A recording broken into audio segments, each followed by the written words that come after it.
2 વાગ્યાની આસપાસ કરોડ ગામના જે સરપંચ છે દેવેન્દ્રભાઈ, એમના ઘર ઉપર લૂંટનો એક મોટો પ્રયાસ થયો હતો। 5થી વધુ માણસો એમના ઘર ઉપર લૂંટ માટે ત્રાટક્યા હતા। તાત્કાલિક ગામના લોકોએ પોલીસને જાણ કરી હતી।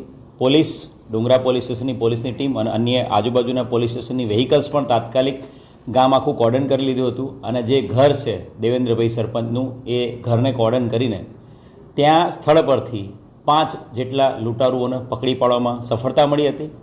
એક લૂંટારૂ છે જે ધાડપાડુઆ ટોળકીનો સભ્ય, એ ત્યાંથી ભાગી જવામાં સફળ થયો હતો।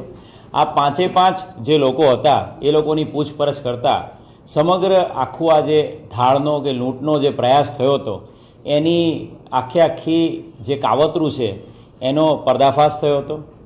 મૂળ બાબુભાઈ વજીરભાઈ પટેલ, જે પારડીનો રહેવાસી છે, એ બાબુ વજીર પટેલ એણે આખો આ પ્લાન બનાવ્યો છે। બાબુ વજીર પટેલે પોતે દાહોદની આ જે ગેંગ છે, દિલીપ નામનો જે વ્યક્તિ છે, દિલીપ પારઘી, એની આખી આ ગેંગ છે।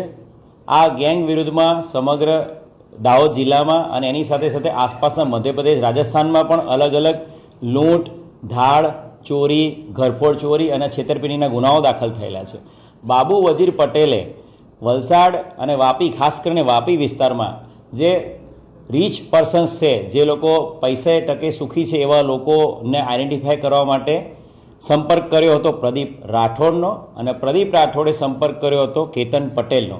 કેતન પટેલ અને પ્રદીપ રાઠોડે બાબુ વજીરને ટીપ આપી હતી કે આ ગામના સરપંચ દેવેન્દ્રભાઈ છે, એમની પાસે એમના ઘરમાં કેશ અને સોનું ચાંદીના દાગીનાઓ હોવાની શક્યતાઓ વધારે છે, તો તમે એમના ઘર ઉપર તમે લૂંટનો પ્રયાસ કરો અને એમાંથી જે પૈસા આવે એમાંથી તમે અમને કમિશન આપજો। એટલે પ્રદીપ રાઠોડ અને કેતન પટેલના જે ટીપ મળી હતી એના આધારે પ્રદીપ રાઠોડ અને કેતન પટેલ એ લોકોએ બાબુ વજીરને અગાઉના દિવસોમાં રેકી કરીને એનું ઘર અને આઈડેન્ટિટી 2 વાગે